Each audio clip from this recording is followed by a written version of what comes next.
نحمدہ و نصلی علی رسول الکریم اما بعد فاعوذ باللہ من الشیطان الرجیم بسم اللہ الرحمن الرحیم وقل رب زدنی علما صدق اللہ مولانا العظیم اللہم صلی علی سیدنا و مولانا محمد وعلی آل سیدنا و مولانا محمد وعلی آلہ و اصحابہ اجمعین۔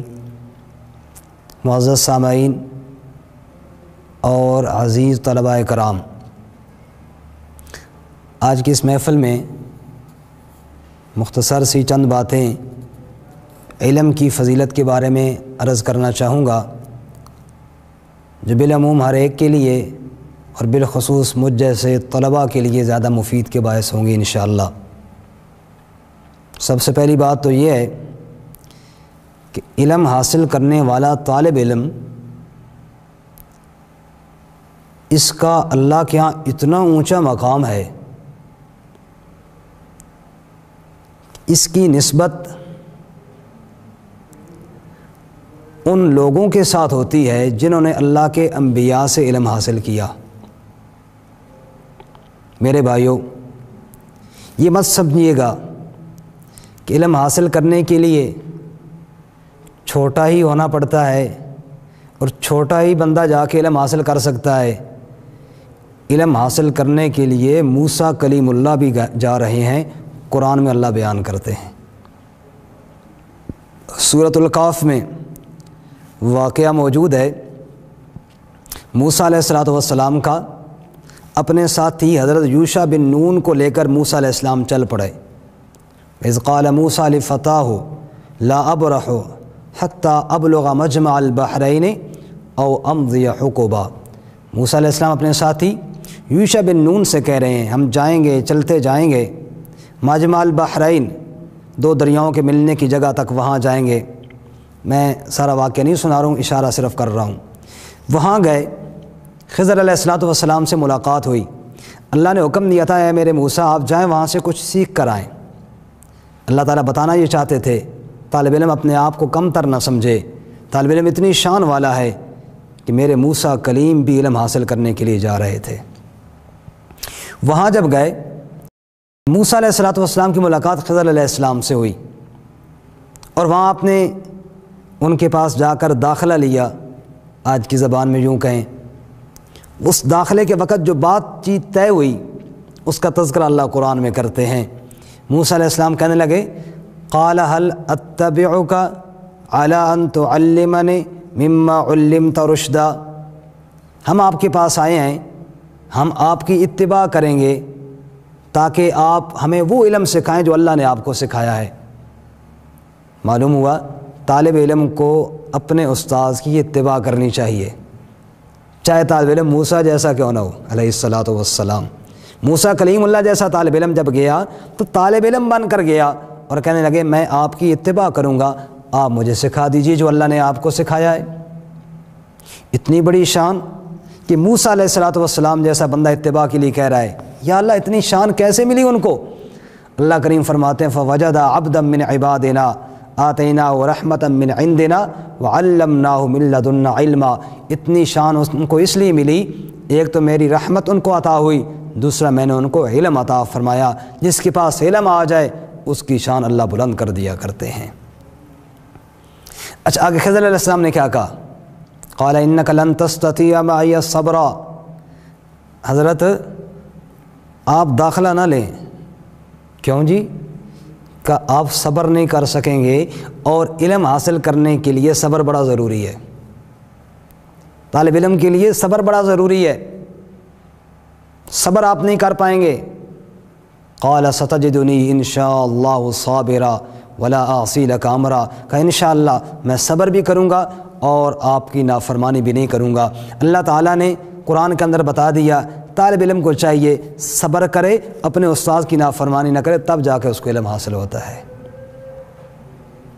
تو میرے بھائی اور میرے دوستو، یہ علم دین کا خاص کر اتنا بڑا اللہ کا انعام ہے کہ اس پر حرص کرنی چاہیے۔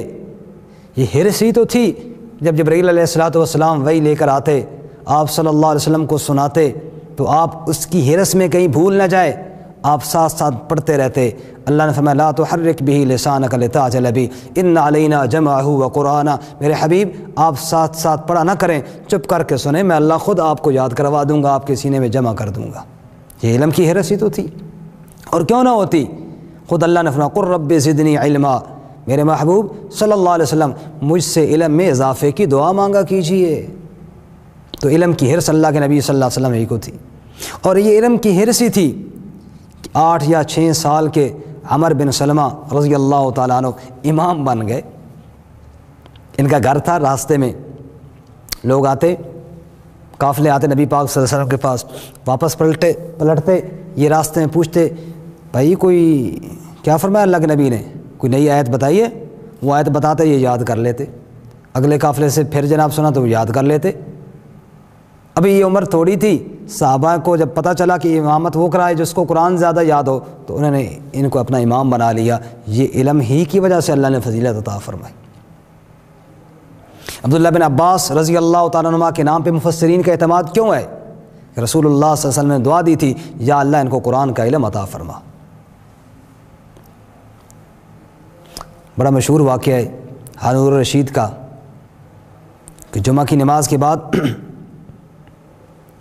ہارون نے دیکھا کہ اس کے 2 بیٹے مامون اور امین بھاگ رہے ہیں اپنے استاد فرا کی جوتیاں اٹھانے کے لیے۔ تو خلیفہ وقت نے دوسرے دن پوچھا بتاؤ عزت والا کون ہے؟ کہا جی آپ؟ کہا نہیں، عزت والا وہ ہے جس کو اللہ نے علم عطا کیا کہ خلیفہ وقت کے بچے بھی اس علم والے کی جوتیاں اٹھانا اپنے لیے فخر سمجھتے ہیں۔ تو اللہ نے فضیلت علم والوں کو عطا فرمائی۔ عطا بن ابی رباح، ان کے بارے میں آپ پڑھیں، ان کی صفتیں جو لکھی ہوئی ہیں کتابوں میں تو بندہ حیران ہوتا ہے۔ اعمیٰ، اعرج، اسود، نابینا، لنگڑے، رنگ کے انتہائی کالے سیاہ، لیکن اللہ نے علم عطا فرمایا اور اہل حجاز کے مفتی بن گئے۔ اور سلمان بن عبد الملک حج کے مسائل پوچھنے کے لیے ان کے پاس گیا تو آگے لوگ اور بھی بیٹھے تھے مسائل پوچھنے والے۔ کہا جی خلیفہ صاحب آئے ہیں، کچھ مسائل پوچھنا چاہتے ہیں۔ کہا ان سے کہیے اپنی باری کا انتظار کریں، علم جو ہے غنا بھی سکھا دیتا ہے۔ کہ اپنی باری کا انتظار کیجئے۔ جب ان کی باری آئی کہا جی کیا مسئلہ ہے؟ انہوں نے پوچھا، انہوں نے مختصر جواب دیا اور پھر کہا ٹھیک ہے جی۔ اگلے بندے کی طرف متوجہ ہوئے، سلمان اپنے بیٹوں سے کہنے لگا بیٹو یہ علم نبوت حاصل کرو جس نے اس اندھے اور اس لنگڑے اور اس کالے کو اس درجے پر پہنچایا ہے کہ خلیفہ وقت بھی اس کے سامنے بیٹھنے پر مجبور ہو گیا ہے۔ عبداللہ بن ام مکتوم رضی اللہ تعالیٰ عنہ کے نام سے تو کون نہیں واقف ہے، غالباً کم و بیش 13 دفعہ رسول اللہ صلی اللہ علیہ وسلم کے مصلی پر امام بنے باوجود نابینا ہونے کے۔ اور قرآن پاک میں اللہ تعالیٰ نے سورہ عبس نازل فرمائی کب؟ جب عبداللہ بن ام مکتوم رضی اللہ تعالیٰ عنہ رسول اللہ صلی اللہ علیہ وسلم کے پاس آئے علم سیکھنے کے لیے، اور سرداران قریش آپ کے پاس بیٹھے ہوئے تھے، اور آپ صلی اللہ علیہ وسلم نے عبداللہ بن ام مکتوم سے اپنا چہرہ پھیرا اور آپ کے ماتھے پر بل پڑے کہ انہوں نے سوال کیا۔ اللہ نے فرمایا عبسا وتولی ان جاءہ الاعمی وما یدریک لعلہ یزکا، میرے محبوب آپ کے چہرے پہ بل پڑ گئے، آپ نے رخ پھیر لیا، یہ نابینا بیچارہ آیا، اما من جاءک یسعی، بیچارہ کتنی طلب لے کر آیا تھا۔ پھر اس کے بعد رسول اللہ صلی اللہ علیہ وسلم جب بھی عبداللہ بن مکتوم آتے آپ ان کو خوش آمدید فرمایا کرتے تھے، اپنی چادر بچھاتے اور فرماتے مرحبا مرحبا، خوش آمدید میرے اس شاگرد کو جس کی وجہ سے میرے اللہ نے مجھے ڈانٹ دی ہے۔ اور امیر شریعت سید عطا اللہ شاہ بخاری رحمۃ اللہ علیہ فرمایا کرتے تھے جس کی وجہ سے میرے اللہ نے مجھے گلہ کیا ہے۔ تو اللہ تعالیٰ نے یہ عزت طالب علم کو عطا فرمائی۔ ابو ہریرہ رضی اللہ عنہ فرماتے ہیں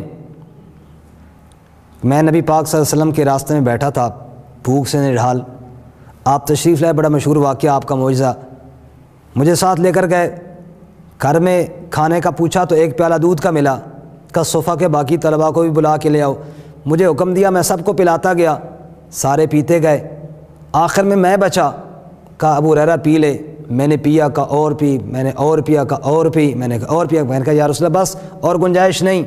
تو پھر سارے طلباء کا بچا ہوا دودھ اللہ کے نبی صلی اللہ علیہ وسلم نے خود نوش فرمایا، بتا دیا کہ طالب علم کی عزت مقام مجھ سے پوچھو۔ اس لیے طالب علموں آخری بات یہ عرض کرتا ہوں، علم جو ہے یہ بہت بڑی دولت ہے، لیکن ہر دولت کے حاصل کرنے کا کوئی طریقہ بھی ہوتا ہے۔ علماء نے فرمایا علم کے اندر 3 حرف ہیں، عین، لام اور میم، اور 3 چیزوں سے ہی علم حاصل ہوتا ہے۔ فرمایا عین سے عطاء الہی، سب سے پہلی چیز اللہ کے ساتھ تعلق، اللہ سے علم حاصل، علم کے اضافے کی دعا مانگنا، جو میں نے ابتداء آیت پڑھی، رب زدنی علما، اے میرے محبوب مجھ سے علم کے اضافے کی دعا مانگو۔ طالب علموں کو چاہیے اللہ سے بار بار یہ دعا مانگے، اللہ ہمارے علم میں اضافہ فرما، اور اللہ کی نافرمانی سے اپنے آپ کو بچانا۔ امام شافعی رحمۃ اللہ علیہ فرماتے ہیں، میں نے اپنے استاذ امام وکیع سے شکایت کی، شکوت الی وکیع سوء حفظی فاوصانی الی ترک المعاصی لأن العلم نور من الہ ونور اللہ لا یعطی لعاصی۔ میں نے کہا استاد جی سبق یاد نہیں ہوتا، کہا اللہ کی نافرمانی چھوڑ دو، جو بندہ اللہ کی نافرمانی چھوڑ دیتا ہے یہ علم اللہ کا نور ہے، اللہ اس کو عطا کرتے ہیں۔ تو عطاء الہی سب سے پہلے اللہ کے ساتھ تعلق، طالب علم کا ہونا۔ فرمایا نمبر 2 دوسرا حرف ہے عین کا لام، فرمایا لطف استاذ، اپنے استاذ کا ادب احترام، استاد کی دلجوئی، استاد کی رضا، استاد کو خوش رکھنا، استاد کی اطاعت۔ ابھی میں نے عرض کیا موسیٰ علیہ السلام نے کہا اتبعک، میں آپ کی اتباع کروں گا۔ شاگرد چاہے موسیٰ علیہ السلام جیسا کیوں نہ ہو، استاد کی اتباع کرے، استاد کے سامنے اپنے آپ کو بڑا نہ سمجھے۔ کہتے ہیں امام ابو حنیفہ رحمۃ اللہ علیہ کے شاگردوں میں سے ایک باپ اور بیٹا ایک ہی کلاس میں پڑھتے تھے، تو باپ کو کئی دفعہ امام صاحب نے نظر انداز کیا اور بیٹے کو بات ذرا تفصیل سے سمجھائی۔ ایک دن باپ کہنے لگا استاد جی آپ اس کو زیادہ توجہ کے ساتھ پڑھاتے ہیں حالانکہ میں بڑا ہوں۔ تو امام صاحب نے فرمایا جس دن تیرے دل سے حالانکہ میں بڑا ہوں نکل جائے گا نا، اس دن تجھے بھی توجہ کے ساتھ پڑھاؤں گا۔ ابھی تیرے دل کے اندر یہ موجود ہے کہ حالانکہ میں بڑا ہوں، اس کو دل سے نکال اور استاذ کے سامنے بیٹھ، تو طالب علم بن کر بیٹھ، پھر اللہ تجھے بھی اس علم عطا فرمائیں گے۔ اور عین علم کا عین، لام اور میم، آخری حرف ہے میم کا، میم سے محنت، محنت طالب علم نے کرنی ہے۔ السبق حرفا والتکرار الفا، ایک حرف پڑھو اور اس کو 1000 دفعہ یاد کرو، تب محنت کے بعد پھر جناب وہ علم حاصل ہوتا ہے۔ ہمارے ایک استاد سے حضرت مولانا شیر محمد صاحب رحمۃ اللہ علیہ، وہ پنجابی کا ایک شعر سنایا کرتے تھے طالب علموں کو، علم دی پوڑی بہوں اوکھی آ متا سوکھی سمجھ کے بھول پویں، اتھے لکھاں کوہاں دے پینڈے نوں متا پیروں پروانا ٹر پویں۔ مطلب یہ ہے کہ یہ علم کا جو راستہ ہے، یہ جو زینے ہیں یہ آسان نہیں ہیں، یہ ذرا محنت کا راستہ ہے، مشکل راستہ ہے۔ جہاں جوتی ٹائٹ رکھنا یعنی اپنے آپ کے اپنے حوصلوں کو مضبوط رکھنا، اتھے لکھاں کوہاں دے پینڈے نوں، یہ کوئی علم یہ نہیں کہ آج آپ آئیں اور کل آپ عالم بن جائیں، یہ لاکھوں میلوں کے فاصلے ہیں، یہاں ذرا سنبھل کے چلنا پڑتا ہے۔ شیخ سعدی نے فرمایا چو شمع، کیا خوبصورت مثال دی ہے کہ چو شمع موم بتی کی طرح جیسے وہ پگھل جاتی ہے، ایسے علم کے لیے پگھل جاؤ۔ اللہ تعالیٰ عمل کرنے کی توفیق عطا فرمائے۔ وآخر دعوانا ان الحمد للہ رب العالمین۔